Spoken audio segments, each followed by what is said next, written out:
question d'aller en scène. Ils écrivent des chansons pour les autres. Puis un soir, ils sont en coulisses près de Paris, dans un récital, et la speakerine les voit en coulisses et se trompe. Et elle dit maintenant, voici Roche et Aznavour. Cette speakerine s'appelait Edith Fontaine, elle est devenue l'une des femmes de Francis Blanche ensuite.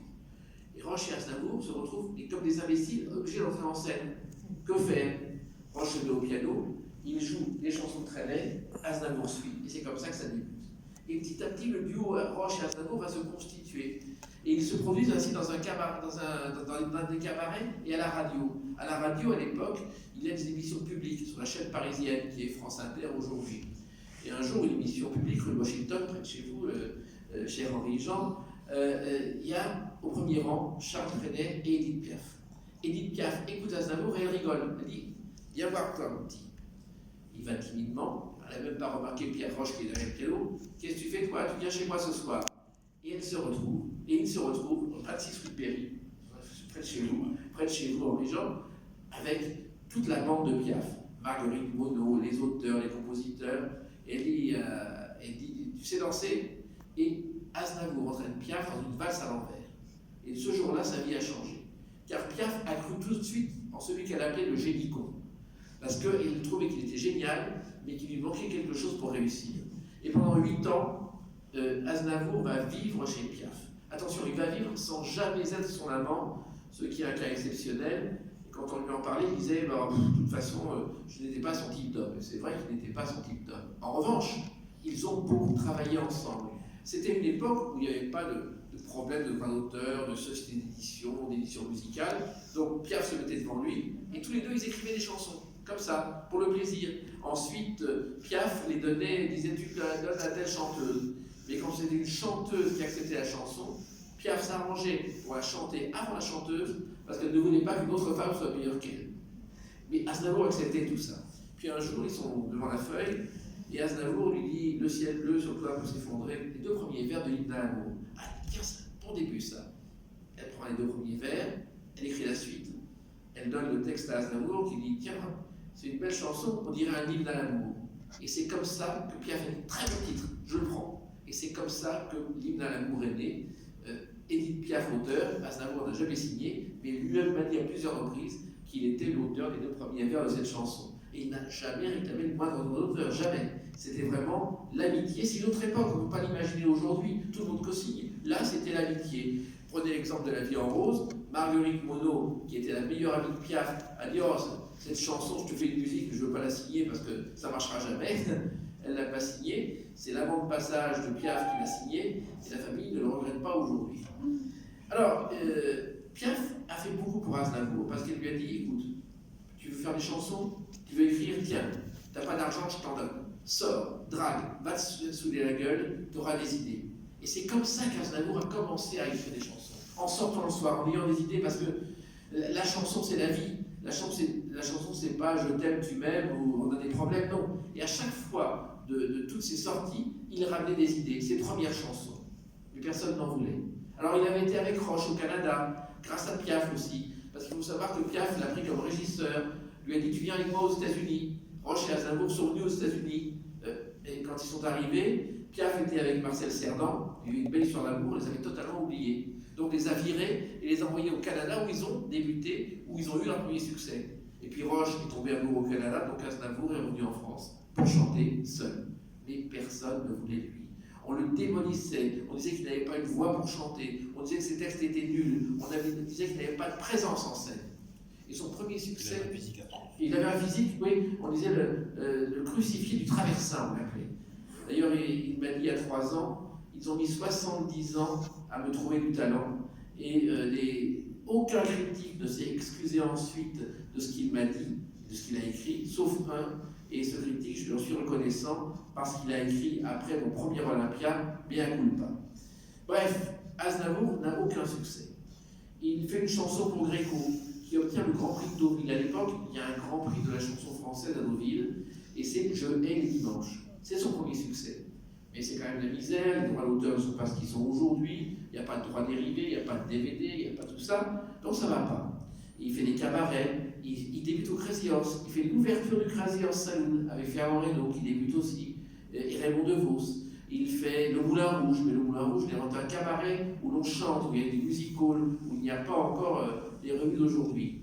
Puis un jour, Bruno Cocatrix, qui vient d'ouvrir l'Olympia, le convoque et dit « T'as du talent, ça devrait marcher, mais il te manque une bonne chanson. » Aznavour retient le fait, et Cocatrix ajoute « Si tu me trouves une bonne chanson, je te prends à l'Olympia en première partie. » Et Aznavour vivait à l'époque dans une petite chambre de Montmartre. Il va dans sa chambre pendant 2 jours, il fume cigarette sur cigarette, car à l'époque il fumait beaucoup. Il s'enferme et il revient avec une chanson qui est Sur ma vie, son premier succès. Et c'est comme ça qu'Aznavour débute à l'Olympia et fait un triomphe. Et après, le travail va être payant, car le travail c'était sa santé. Aznavour va monter en puissance petit à petit, va petit à petit avoir de nouveaux succès, va travailler, apprendre son métier, devenir éditeur, trouver des chansons en permanence, s'entourer d'une équipe d'auteurs qui travaillent avec lui, Jacques Plante, son beau-frère, tout le monde travaille avec lui et tout se passe bien. Un jour, il est sur la scène du Châtelet où il écrit les chansons d'une opérette de Georges Guettari qui s'appelle Monsieur Carnaval. Il est au piano l'après-midi pendant une répétition, et Maurice Lehmann, qui est le directeur du Châtelet, et metteur en scène de ce spectacle fabuleux, écoute cette chanson, il dit c'est pas mal cette chanson, tiens, c'est quoi? Moi j'ai composé la musique, ça s'appelle La Bohème. Ben tiens, on va la mettre dans le spectacle. Et c'est comme ça que La Bohème est née, chantée par Georges Guettari ensuite, et on sait le succès que ça a été ensuite. De même, Emmenez-moi, Aznavour est un jour à Hong Kong, sur un ferry entre Hong Kong et Macao. Et il voit tous ceux qui sont, tous ces gens malheureux, pauvres, qui ont tous le sourire aux lèvres. Ils ont la banane. Et il dit, mais on peut être heureux au bout du monde. Et c'est comme ça qu'Emmenez-moi est né et est devenu un hymne pour les chorales. Emmenez-moi qu'on apprend à l'école. Moi j'ai vu un jour Aznavour avec 800 choristes chanter Emmenez-moi. C'est un grand moment d'émotion. De même, un jour, il voit au cinéma un film qui s'appelle Mourir d'aimer. Et immédiatement le choc, l'affaire Gabriel Ruskier. Et c'est la première fois qu'Aznavour, que quelqu'un fait une chanson sur un fait de société. Il va voir le metteur en scène, André Cayatte, et il lui dit « Est-ce que je peux prendre votre titre pour faire cette chanson ?» Et l'affaire Gabriel Ruskier, que vous connaissez certainement, c'est une femme qui tombait amoureuse d'un adolescent de son école et qui s'est suicidée finalement, poursuivie par la justice. Il en fait mourir d'aimer.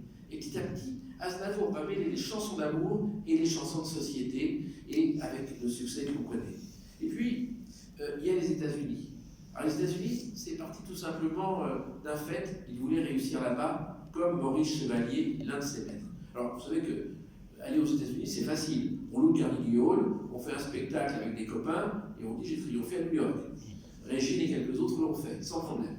Mais lui, il l'a fait vraiment. Il est allé à New York.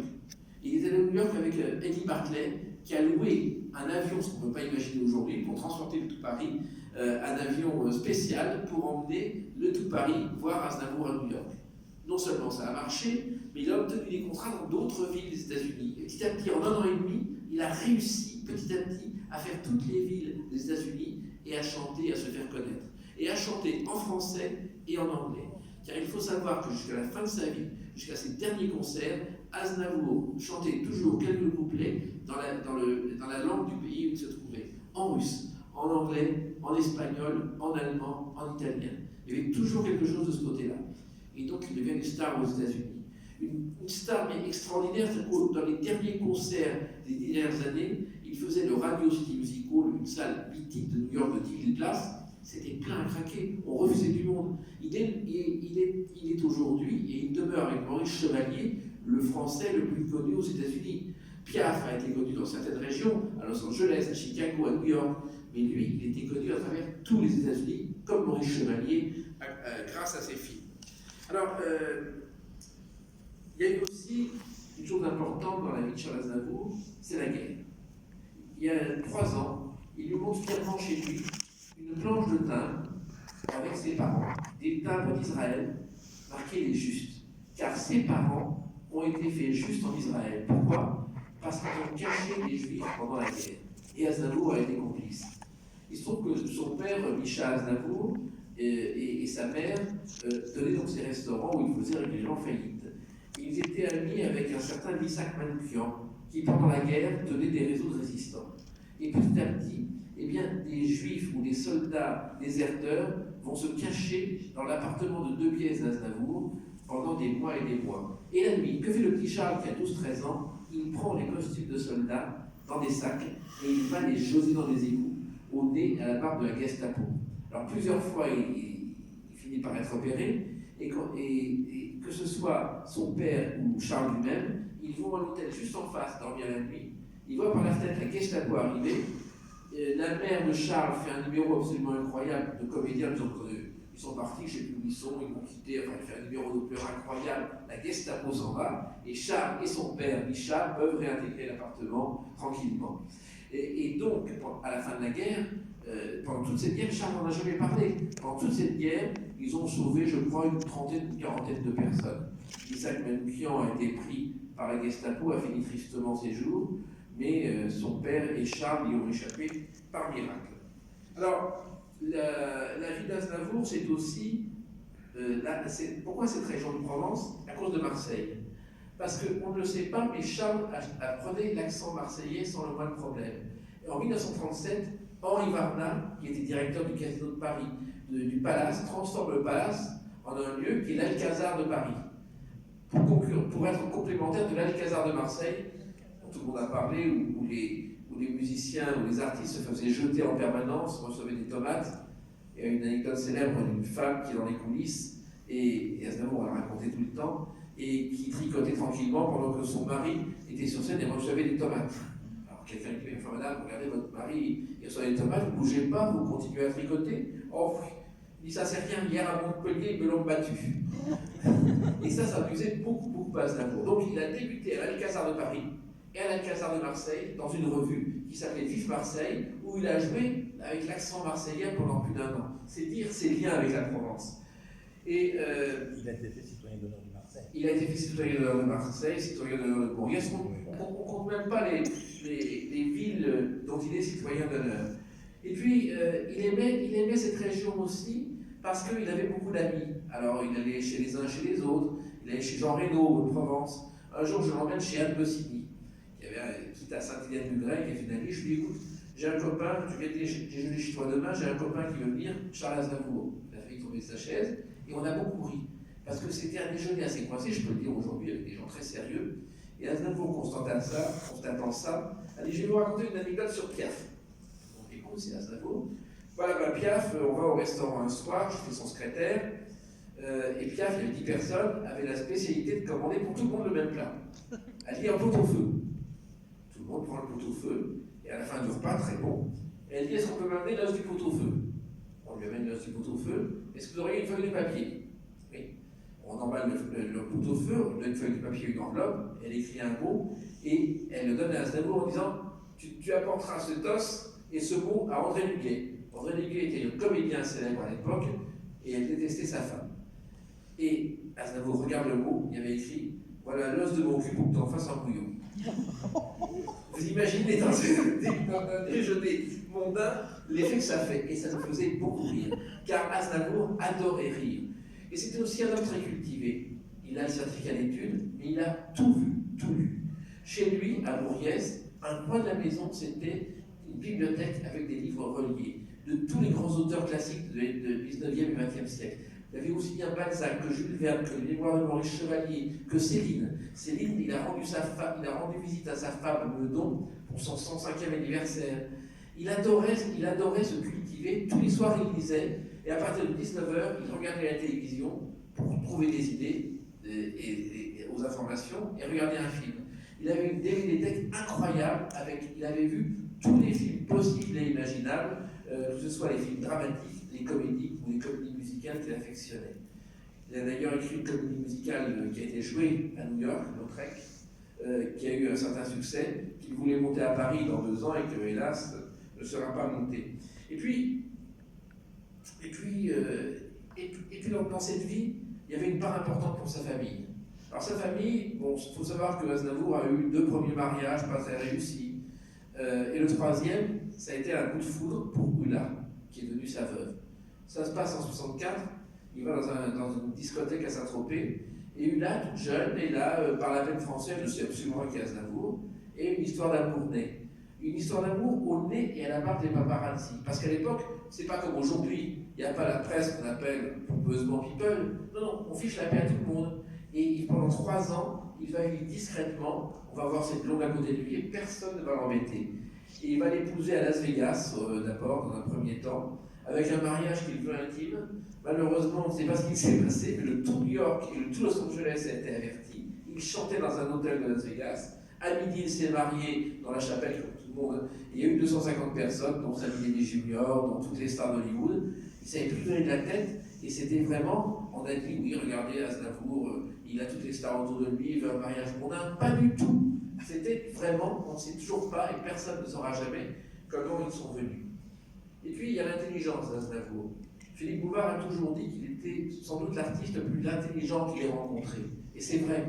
Il avait une intelligence hors du commun, une rigueur dans le travail, il a une rigueur dans la vie, une amitié fidèle, une inimitié fidèle, c'est-à-dire quand il n'aimait pas quelqu'un, il le disait.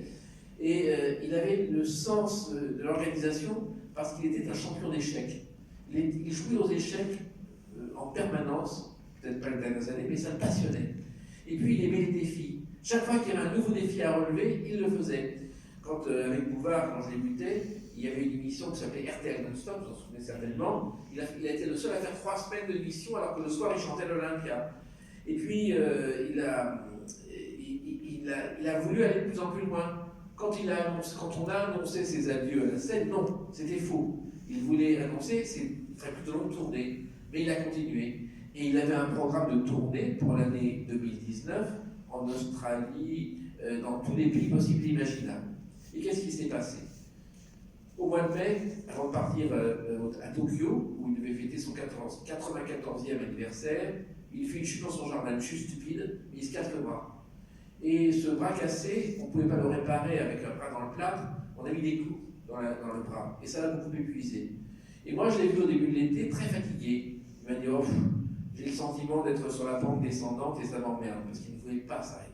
Il ne s'arrêterait jamais, et il ne s'est jamais arrêté. Et petit à petit, l'envie de remonter sur scène à Tokyo, le désir de remonter sur scène, l'a complètement transformé. À la fin de l'été, il était à nouveau Aznavour tel qu'on le connaît, en pleine forme, jeune. Alors il marchait avec une canne à cause de sa jambe qui faisait mal. Il disait, oh, sur scène j'arriverai avec ma canne, je m'en sortirai toujours, ce sera le festival de Cannes, et je pourrai même danser joue contre joue avec ma canne. Et puis, on s'est quitté début du mois de septembre, on devait avancer, et puis ce 1er octobre, il nous a quittés brutalement, en laissant une pléiade de projets. Je vous ai parlé de Lautrec, il y avait une reprise de M. Carnaval qui était prévue. Il y avait aussi une chose chère à son cœur, il voulait voir Emmanuel Macron pour récupérer des villages, pour installer des migrants. Mais des villages totalement abandonnés en France, mettre un maire français et demander aux migrants de reconstruire le village et pour avoir un toit, et en même temps ça faisait revivre notre douce France qui en a bien besoin, parce que vous savez comme moi qu'il y a des tas de villages aujourd'hui, notamment dans le sud de la France, qui sont hélas totalement abandonnés. Il y avait l'Arménie bien sûr, l'Arménie chère à son cœur. Alors au début ça n'avait pas intéressé. Dans les années 60 il fait un concert en Arménie, un de ses premiers concerts, il y a sa grand-mère maternelle qui est là, qui a 96 ans. Il est là, bon, ça lui fait ni chaud ni froid, il pose devant les journalistes. Et puis ce qui s'est passé en 88 avec le désastre de l'Arménie qui a été pratiquement rayé de la carte, lui a fait comprendre que c'était son pays natal. Il est devenu l'ambassadeur d'Arménie en Suisse, il a beaucoup fait pour l'Arménie, il a fait des concerts, il a fait une fondation. Aujourd'hui, la plupart de ses souvenirs sont en Arménie dans un musée qui est au-dessus de la capitale, et l'Arménie était devenue très très très très chère à son cœur, et l'Arménie ne l'oublie pas, et je crois que de plus en plus il y aura des tas d'événements qui vont se passer un peu loin de chez nous, en Arménie. Et puis, que vous dire encore sur lui, c'est l'amour permanent du spectacle. Chaque fois, je n'ai jamais vu Aznavour se plaindre de quoi que ce soit. Je n'ai jamais vu Aznavour vouloir rater une sortie ou une entrée. À Port-le-Cal, près de Perpignan, on fait un soir, un concert devant 6 000 personnes. Un concert pour fêter les éditions Raoul Breton qu'il avait rachetées en 1981 avec Gérard Larousse pour éviter qu'elles soient vendues aux Américains. C'est la dernière, mais disons, édition française, où il y a le catalogue de Trenet, de Beko, avec qui Aznavour a écrit les chansons, d'Aznavour, de Mireille, la mère de la chanson française, et de beaucoup d'autres. Et il y a Linda Lemay qui est là, San Severino, tout le monde chanta le cadre devant 6000 personnes, un orage. Comment faire pour que le public n'en s'arrive pas? C'était gratuit. Mais Aznavour me dit, on va sauver la recette. On prend un parapluie, il rentre sur scène et commence à chanter a cappella.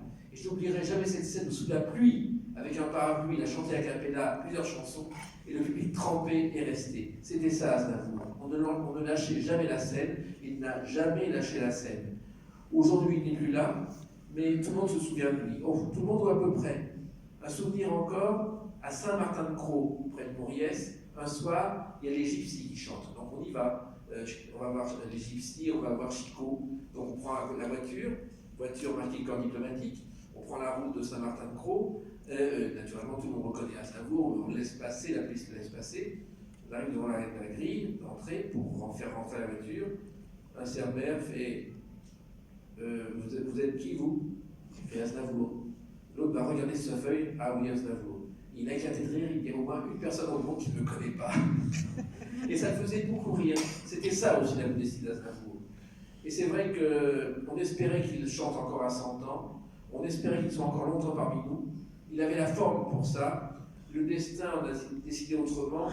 Mais il n'est pas mort d'aimer. Il est mort naturellement, et quand il chante « Non, je n'ai rien oublié », je pense que c'est à nous aujourd'hui de ne pas l'oublier, et je suis convaincu que vous, comme moi, comme les générations à venir, car on apprend les chansons d'Aznavour à l'école, on ne l'oubliera jamais. Voilà ce que je peux vous dire sur Charles Aznavour, qui nous manque. Si j'ai fait ce livre, c'est justement en quelques jours, parce que je voulais qu'il y ait un document vrai sur quelqu'un que tout le monde a connu, et que j'ai eu le privilège de connaître mieux que personne, et qu'on arrête de raconter des bêtises, car la spécialité, vous savez aussi, quand quelqu'un meurt, où il y a des agents à la télévision qui soi-disant l'ont connu, et qui parlent d'eux-mêmes plutôt que de lui, et qui ne l'ont jamais rencontré. Moi, je l'ai rencontré, j'en ai pas parlé à la télévision le jour de sa mort, j'ai refusé, en revanche, j'en ai parlé dans le livre. Voilà tout ce que je peux vous dire aujourd'hui. Merci.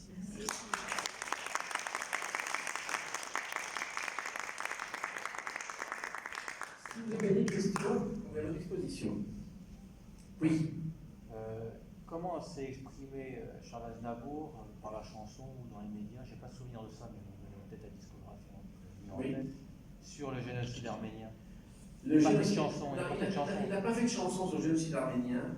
Il a dit « Je vais sauver mon pays ». Et il a fait à l'époque une fondation Aznavour pour l'Arménie. Il est allé directement là-bas, il a été choqué par ça. Alors il y a une chanson sur l'Arménie qu'il a faite, mais qui n'a pas marché vraiment, qui était une chanson au secours de l'Arménie, pour toi Arménie, je crois. Mais ça n'a pas été un gros succès. Il y avait à l'époque Renaud qui avait fait sa chanson également. Ça n'a pas été un immense succès. En revanche, tout ce qu'il a fait pour l'Arménie depuis, c'était trouver de l'argent, trouver des fonds pour que son pays vive et que ses citoyens soient aidés. Et il a fait beaucoup pour ça. Il avait une fois pris l'Opéra de Paris. Il a vu venir Chirac, était prévu à venir Madame Chirac, beaucoup de gens chantaient. Donc ce qu'il faisait, effectivement, déjà que ce n'est pas des chansons, mais la place coûtait très. La place était, je ne sais pas, 250 ou 300 €. L'opéra l'a rempli et toutes les voix vibraient en faveur de l'Arménie. Il n'a pas eu de jugement par rapport à la politique turque et la négation de la Turquie sur le génocide. Il n'a eu aucun jugement, il voulait aider les citoyens arméniens. C'était son seul but.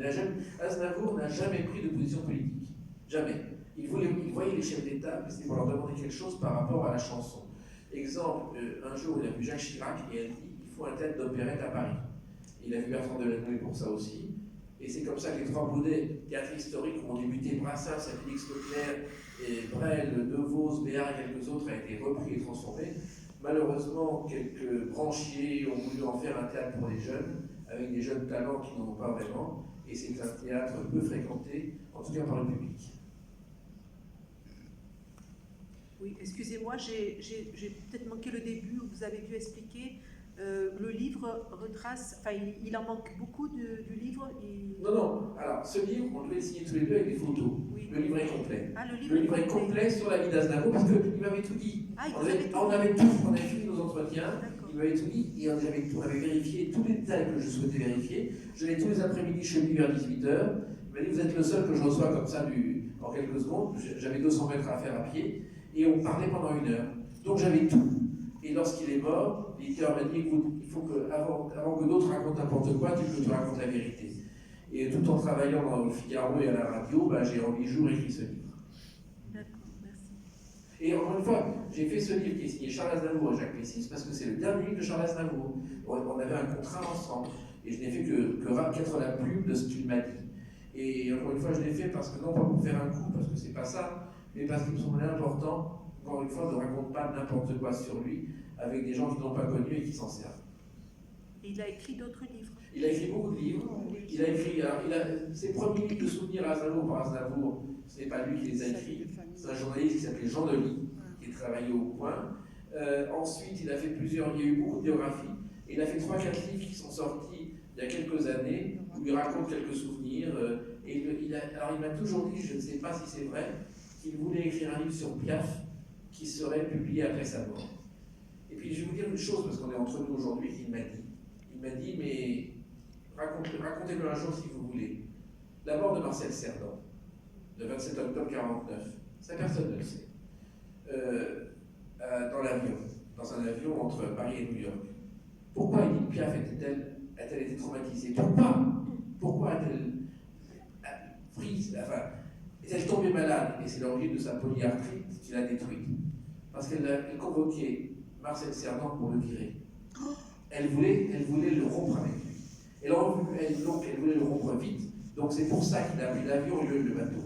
Et ça, moralement, elle ne s'en est jamais remise. Et Aznavour me l'a dit, parce qu'il en était le témoin. Et c'est la première fois que je le dis aujourd'hui. Oh là là. Après, elle s'est rattrapée par rapport à sa famille. Oui, mais elle s'est rattrapée après. Alors, elle était tellement malheureuse qu'elle a pris en charge Marinette, sa femme, et surtout ses 3 enfants. Et Marcel Junior, son fils, a habité pendant 5 ans, nourri et logé, chez elle, à Paris, au 67 du boulevard. C'est un drame. Où Aznavour a été là tous les jours, et où il a fait la connaissance d'un jeune chanteur avec qui il a écrit des chansons, qui était un pianiste, qui était arrivé par l'un de ses maris. Et puis ce pianiste, c'était Gilbert Bécaud, qui débutait. Et c'est Gilbert Bécaud et c'est Piaf qui a appelé un jour Louis Hamad pour dire, écoute, ce pianiste a du talent, rencontre-le, et c'est comme ça que Louis Hamad et Bécaud ont travaillé ensemble. Autre question?